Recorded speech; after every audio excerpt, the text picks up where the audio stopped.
Hey guys, so we're going to go over a movement called the hip hinge. So the hip hinge is a fundamental movement pattern that applies to lots of different athletic positions as well as just things throughout your daily life. So what we're going to need, if you haven't already watched the arch control video, then have a watch of that and have a play around and a practice of that, because that will be very important for what we're doing here with the hip hinge. We also need, or it does help a lot, to have a broomstick, because this will help with the spinal awareness throughout this movement, which can be a little tricky. So I'll show you how it works. You're gonna set up with your feet at a hip width position, okay? And then you'll set your arch just as you do in that video. You set the arch and you'll be creating tension from the feet.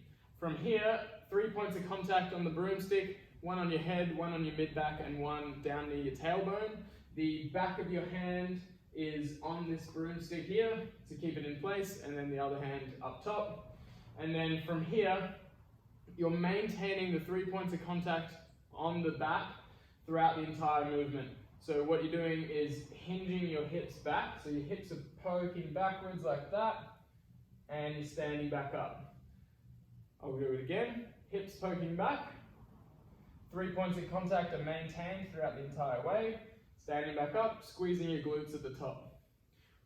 A couple of things to avoid, first of all with the knees, is to avoid coming forward like that, and that's sort of turning it into a squat. So the knees don't bend forward, they also don't bend, or they don't extend backwards like that and lock out. Okay, so they need to remain soft.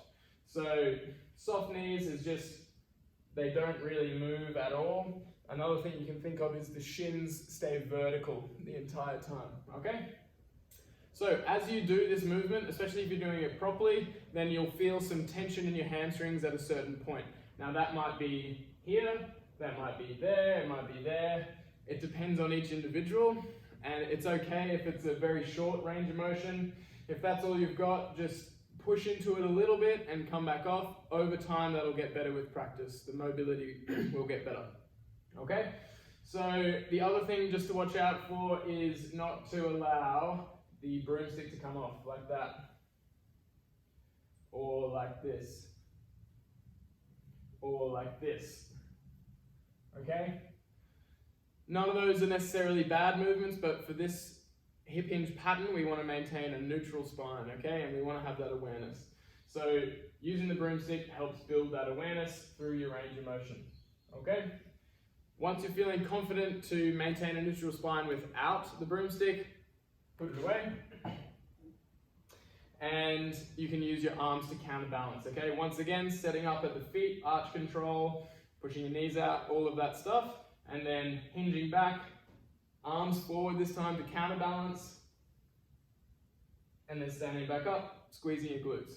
Hinging back, standing back up, squeezing your glutes, and you can see how this will directly apply to things like deadlifts or just lifting things around the house, heavy things around the house. You can also challenge the hip hinge movement with some different bases of support, so going narrow and tandem and single leg and those kinds of things, which we will go through in future videos. But play around with that, try and go for at least 3 to 5 reps to start with at a time and build it up.